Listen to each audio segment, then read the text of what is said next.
stuck in the currents. There was nobody on it, and it landed up somewhere along the Transkei coast of South Africa. This is hundreds of years ago.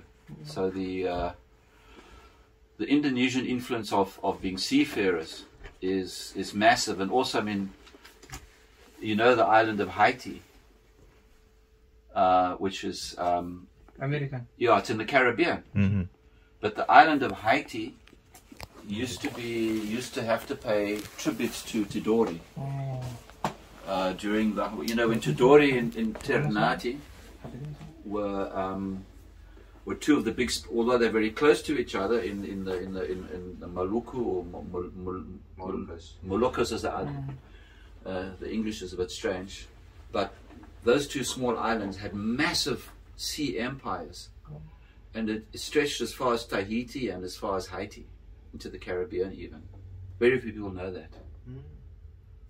So, you know, the Indonesians generally have been one of the biggest seafaring nations in the world, obviously, with a massive cultural influence.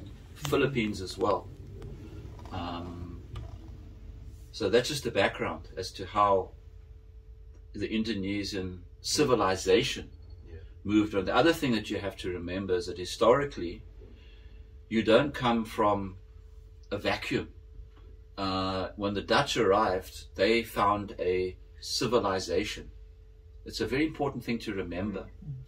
And if you look at the ruins, the stone ruins that you can find in Java and these places, the old Buddhist ruins and stuff, then you can see that these people, they were builders, they were traders, they were seafarers. It wasn't savages. Because European history, the European narrative, which always dominates everything, is always telling us, no, they came to Indonesia and they were just wearing lungis and nothing else, and they were dancing with grass on their heads. This is nonsense. We know it's nonsense. I mean, they came to an extremely sophisticated society and a multicultural society, and they didn't understand that Indonesia is not the same. I mean, if you look at Bugis culture, and you look at Javanese culture, they're completely different. People don't understand this, you know. So, you know, it goes on and on. Of course, the Bugis people, they also moved right across the oceans as well. You know, they became the traders. Okay, I'm telling you your history. Sorry, but you know, that's a background because Cape Town. I'll quickly give you the history of Islam at Cape Town. The Dutch decided to use Cape Town as a halfway point for their ships to stop to get fresh water, to get vegetables, and to get meat. And Jan van Riebeeck from the Dutch East India Company came here in 1652. And he came here because he'd been caught for corruption in Vietnam. He was corrupt. And the way the way he could save his career was to volunteer to come to Cape Town, which he did, and he arrived here in 1652. The first Muslim that we know that came here was called Ibrahim of Batavia, or as in South Africa, Ibrahim van Batavia. He came here in 1653. He was on a boat. He'd smuggled himself on the boat, a stowaway, as they say in English, because he wanted to go to Amsterdam to explain his case, because he felt it was an injustice. Ibrahim. Yeah, and they discovered him in Cape Town. We don't know what happened to him after that. And then in 1658, the slaves really started arriving. And the slaves that came to the Cape came from all over the world. The streams of DNA in the Cape Muslim community are over 100. But culturally, the Cape Muslim community has always been Malay. And I'm going to explain why, because that's very interesting. In 1668, the Dutch East India Company was having a lot of problems with our orang kaya. You know who they are, the nobility. And they were fighting against the Dutch, because the Dutch came and they took over Banten, they took over Suriname, Sulawesi, all these places, and what is not written in history is how the local Indonesian people fought against the Dutch, although some of the leaders did join sides with the Dutch, but the wars were fierce, very, very fierce.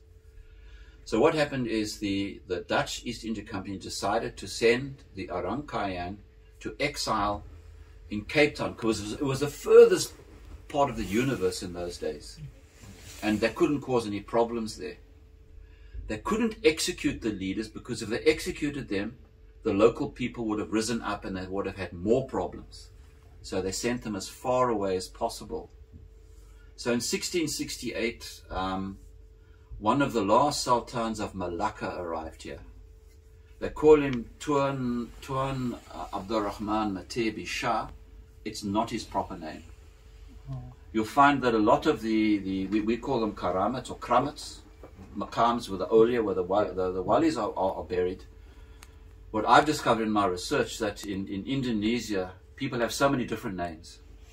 Like, you know, somebody can be called Joe Barakati, who was one of the characters in Tudori, but he's got 3 or 4 other titles, and in different places he has different names. So it's very difficult to trace who are these people, you know. But it's said that Tuan Abdurrahman Matebi Shah was one of the last sultans of Malacca. Then there was another person called Sayyid Mahmud. We don't know whether it's a proper name or not. They call him the Blue Wali. They were sent to a place called Constantia, which is far from far from Cape Town, in the forests, and they put them there. And from 1668 to 1795, 182 of the Orang Kayan were sent to the Cape. Orang Kayan was actually Orang Kaya. Orang Kaya. Rich people. Yeah. In Bahasa. But basically, at that time, they were the rulers. So who came here? Some sultans, we believe. There was one sultan. He was called a Raja, because it used to be a Hindu country. Raja Tambura. He wrote a Quran from memory at the farmhouse of Van der Stel, who was one of the governors at the Cape. But he was he fought the Dutch all the time. He went back to Indonesia, and they sent him back to Cape Town for a second time, because he refused to surrender. So he's also one of the people that came here. One of the most important people was Sheikh Yusuf of Makassar. Now, Sheikh Yusuf was regarded as a wali even before he came to the Cape. He was regarded as a wali when he was captured by the Dutch in Bantam and sent to Sri Lanka. When he was in Sri Lanka, the people in Sri Lanka said, this guy must go home, and they were getting restless. So the Dutch panicked and they sent him to Cape Town. And he came here in 1694, and he died in 1699. And he was sent to a place in Cape Town. We call it Makassar, obviously for obvious reasons, because that's where he came from, Sulawesi. He was Bugis. But the interesting thing about Sheikh Yusuf is that he was one of the greatest Islamic scholars of his time. Not just Indonesia, not just here. In Makkah, he was called the Jawi Sheikh because he lectured in the Haram there. That's a great honor. That's a great, great honor. And he was also called Taj al-Halwatiya, the crown of the Halwatiya order. That's also very unique. Very, very few shuyukh get given that title. And the Halwatiya is a very difficult Sufi order. It's very demanding, and he was the crown of it. We've discovered translations of his writings, and we have discovered that Sheikh Yusuf of Makassar was very keen on Ibn Arabi, the scholar Ibn Arabi. Deep, deep writings, which have been translated into English, in Fusha, Arabic Fusha. Some of it in Buginese and all the other languages. These guys could use so many different languages. And Sheikh Yusuf is regarded as the pioneer, the big figure in South African Islam. Every Muslim in South Africa knows who Sheikh Yusuf is. So what happened was that over time, a lot of Sufi sheikhs would arrive. Like on Robben Island, there's a Sayyid Abdurrahman Matara. Now, he originally came from Yemen. And I will tell you very interesting, this is a spiritual thing. Sheikh Nazim Adil al-Haqqani, the Naqshbandi Sheikh, he came to Robben Island and I was there, and he looked, and Sheikh Nazim was talking in Arabic. And he turned to us and he said, Huwa Arab, he's an Arab. We went, what? We had not told him anything. He said, this man was an Arab and he's telling me about his life. How unhappy he is that he was taken and all that kind of stuff. So Sayyid Abdul Rahman was probably one of the Sayyids from Hadramaut who'd come to Indonesia for dawah. And I don't have to explain to you, in Indonesia, the love that Indonesians have for the Ahlul Bayt, you know, the Sayyids, because the Sayyids are the people that spread Islam in Indonesia. So it's an interesting story, and there's also a Tuan Sayyid Alawi, who was said to come from Makkah in Yemen, and he's buried in the Burqa, which is up that way. Now these people were all sent to the Cape. So because the nobility, the Orang Kayan, were educated, they became the educators of the community. Now the Muslim community were basically slaves. But what is interesting is they came from West Africa, East Africa, Sri Lanka, India, although the slaves from India were not always Indian, because there's an Imam Ahmad van Bengal, who was a student of Tuan Guru.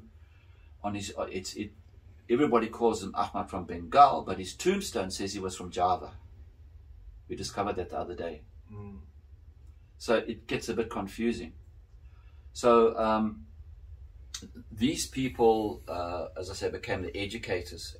But the slave community, Africa, West Africa, East Africa, Swahili, Madagascar, a lot of slaves from Madagascar. But the interesting thing about Madagascan slaves is they could talk Malay. Yeah. They were fluent in Malay because there was a language there at that stage. And remember, on the eastern coast of Madagascar, there were Islamic ports, Islamic places. And we believe that quite a few of the slaves came from there in Madagascar as well.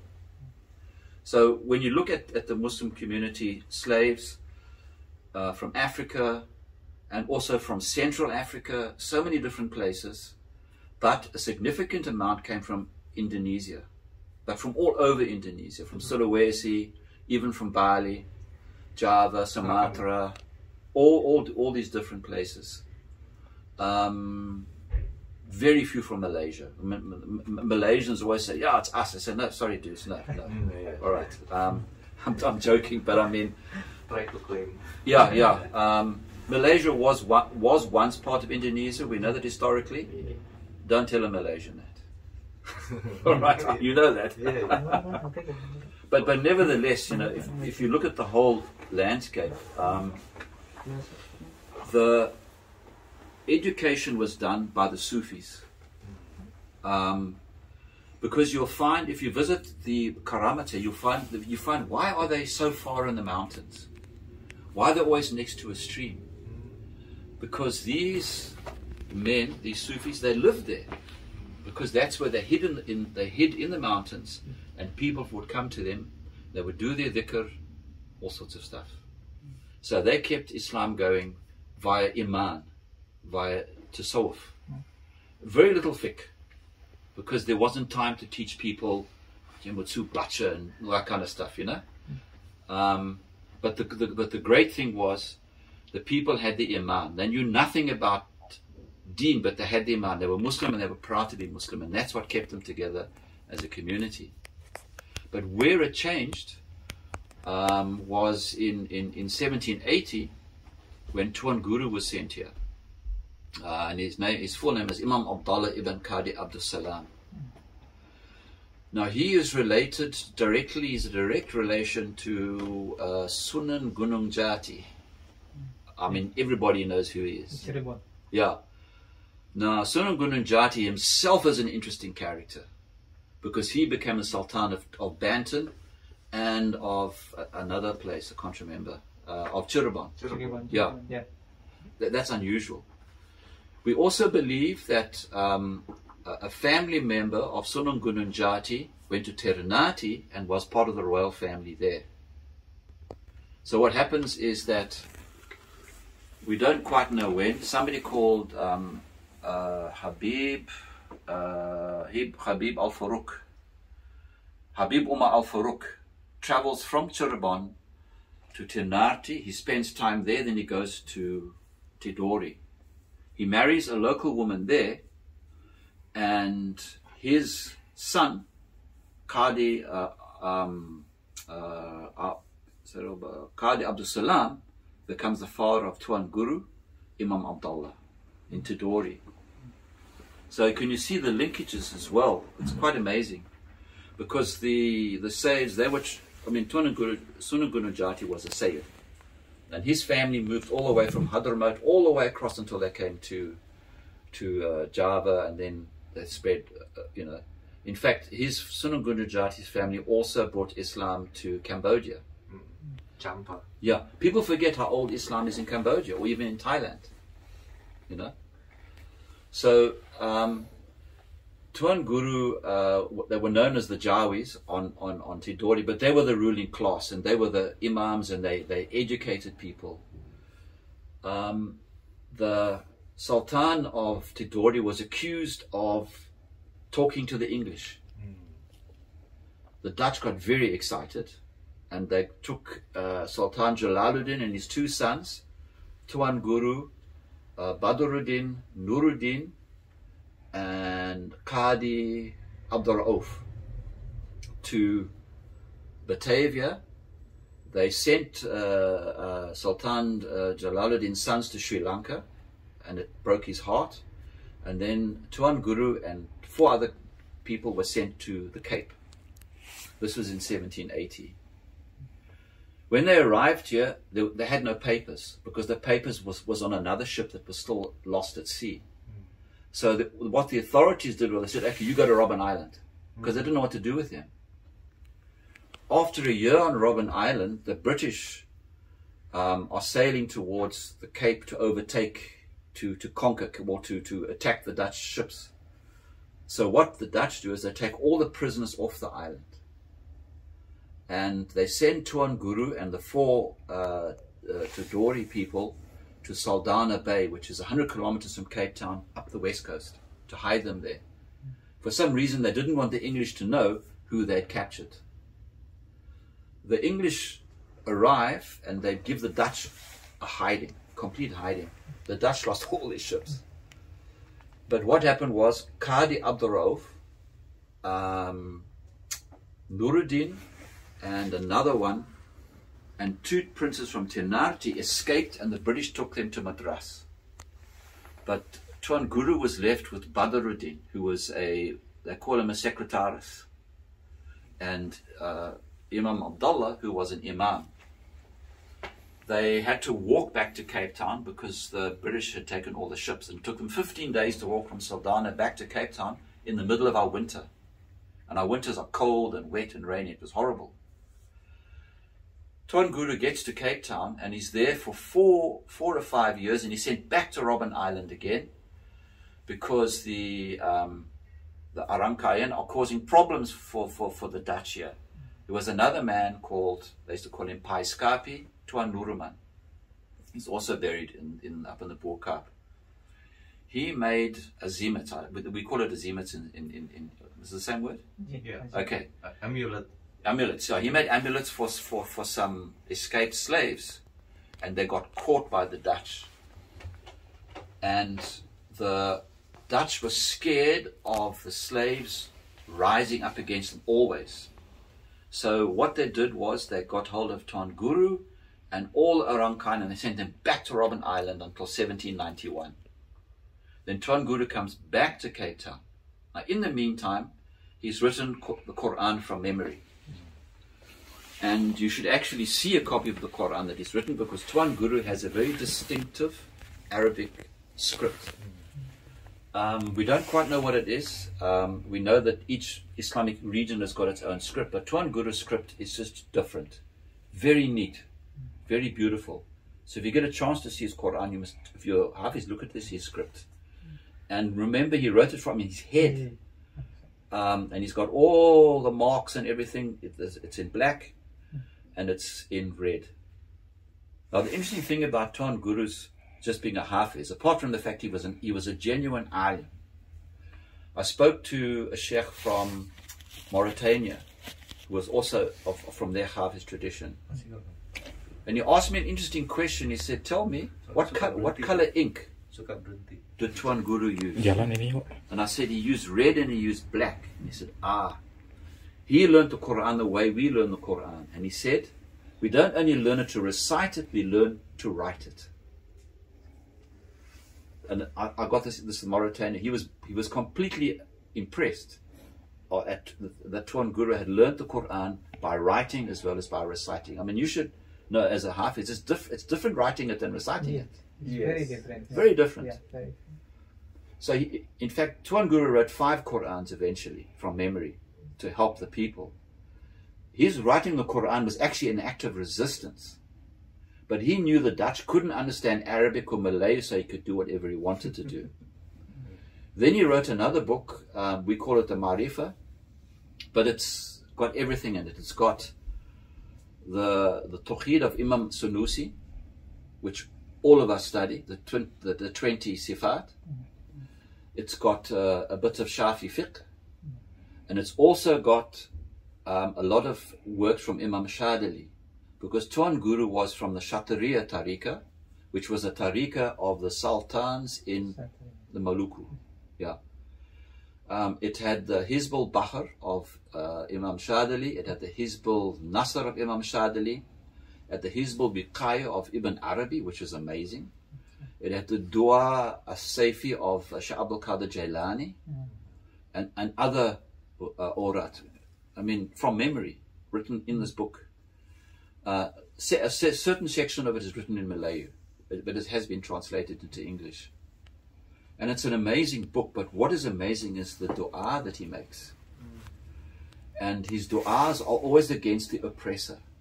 So he says, may the oppressor go to hell, all this kind of stuff. And it's all in Malay or in Arabic, and the Dutch say, MashaAllah, but they don't know what he's saying to them.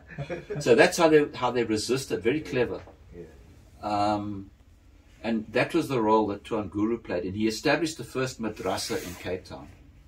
And I say he's the father of what is called the Cape Muslim identity.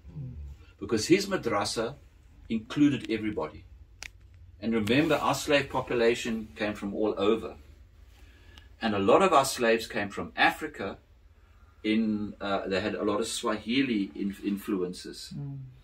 And something that was popular at the Cape was what we call the ratip, or the swords. The bush. Yeah, there's a lot of controversy about it, and it became very controversial here. But what I have discovered, in East Africa, they call it the Maulud.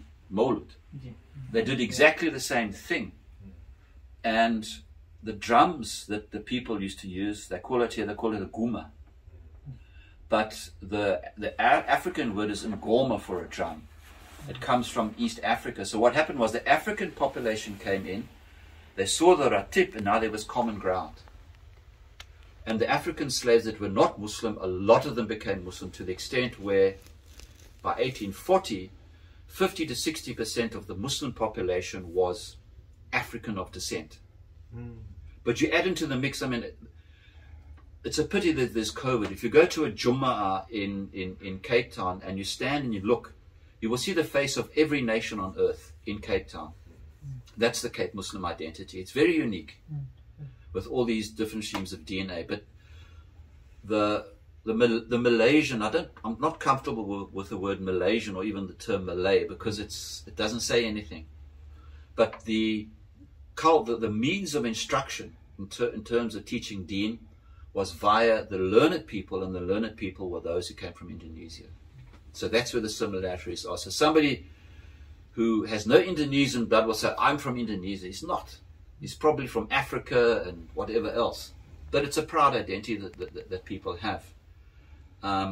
Percentages, about 25, 26% of the slaves came from, you could say, the Far East, which is basically where you people basically come from. But it was a very powerful influence in terms of Islam at the Cape. Very, very powerful, especially the spiritual side of things, and sometimes the superstitions.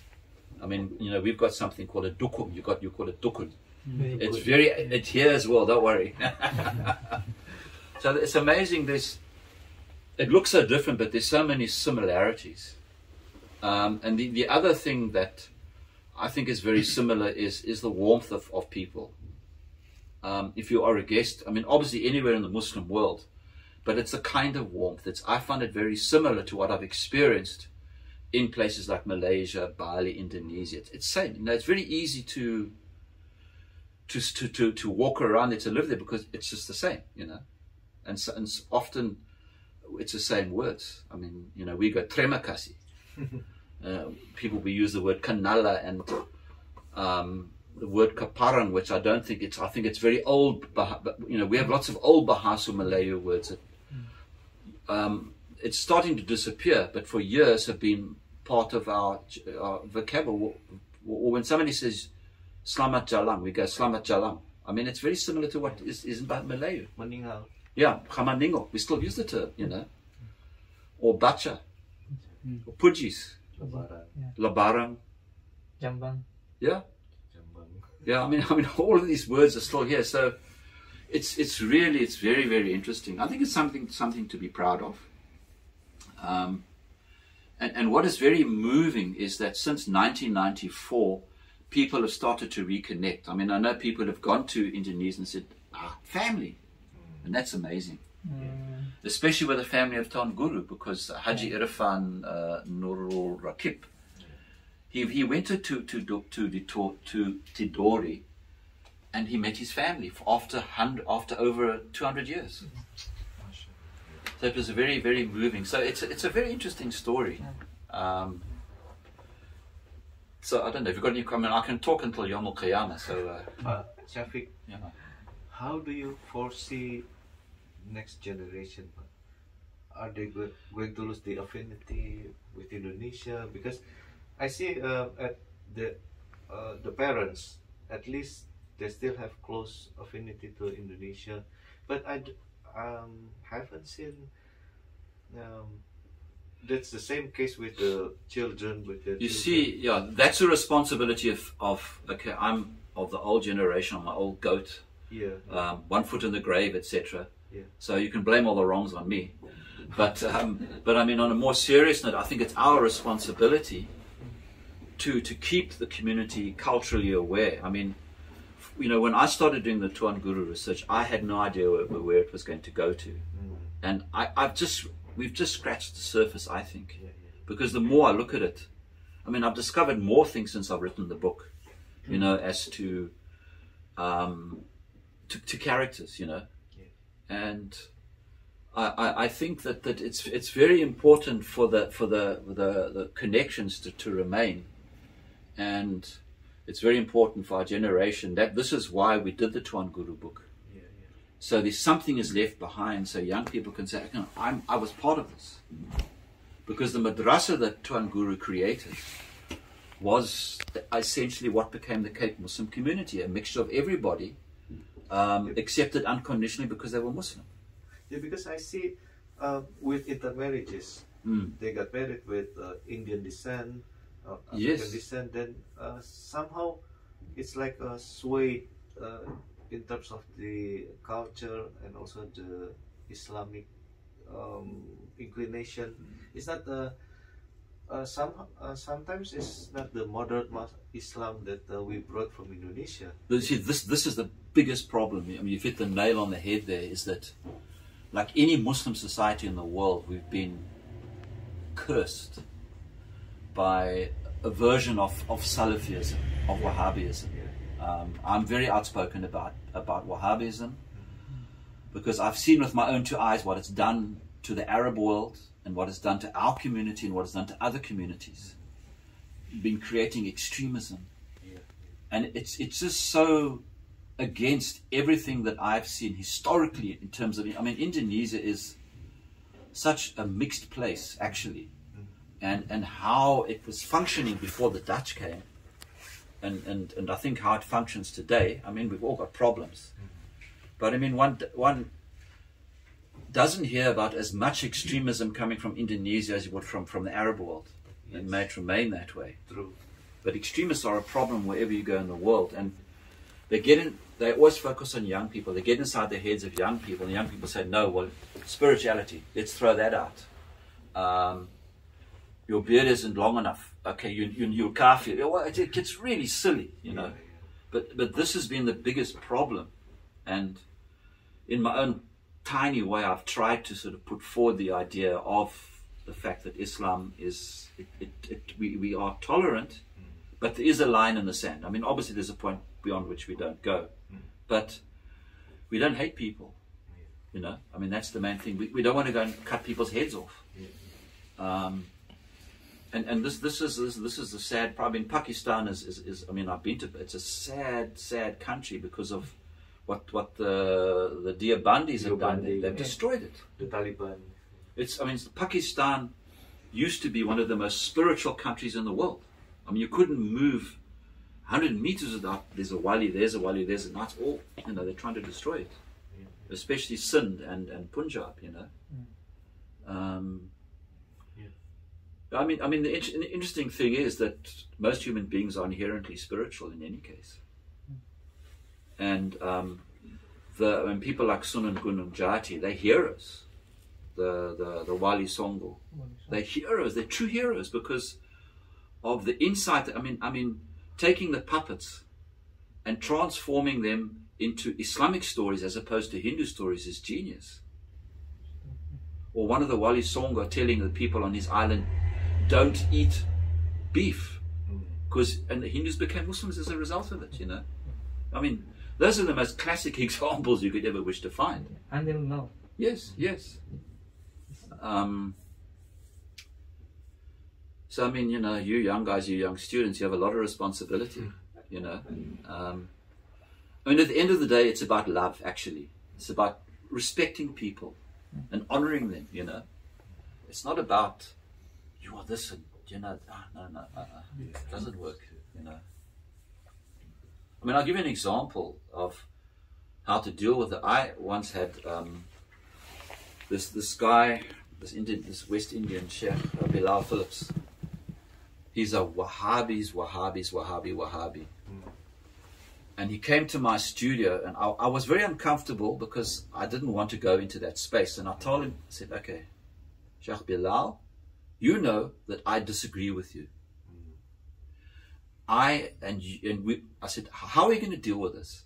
I said, if we fight on air, are we going to solve any of the problems of the Ummah? I said, no. So I said, we're going to have a discussion and we are going to agree to disagree.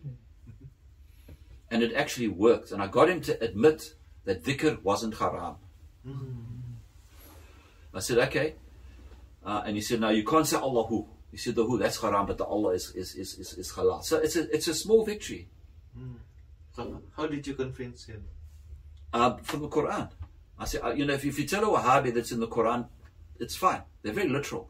And he said, no, that's fine. Obviously, he had problems with groups and all that, but he said, no, you can make dhikr. But to get him to say that, because I said, we're not here to fight, sort of became the answer. Because I'm thinking, I mean, it's very difficult when you're dealing with somebody you really disagree with, and when they've when you know what the fruits of what they've done are, which is hate and sectarianism and looking at other people like you superior and they not, which is completely wrong, you know. Even in Indonesia also. You'll find it everywhere. No, I'm very aware. I've come across extremists in the Far East, believe you me, because they see me as a Muslim, they're on you. Like, you know, they see convert, revert, and they think you've got no brains. So now they're telling you all these things. It's, you know, I'm used to it, yeah. You're a Muslim now? Yes, I'm Muslim. Right, you're Muslim. Yes. Convert. Yeah, more than 35 years. Yeah. I mean, the interesting thing about Cape Islam, it assimilates, it brings people in all the time. I mean, in the 1850s, a lot of the madrasas were being run by Europeans that had become Muslim. And the missionaries used to hate it. I mean, the one missionary says, there's nothing more disgusting than seeing a European man dressed as a Malay. Actual statement, yeah. But I mean, those were the times. That's how people used to talk, you know. But we're not going to talk like that today. So I mean, you know, it's I mean, you must have questions, sure. I mean, you know, I don't know. Please. Matilda.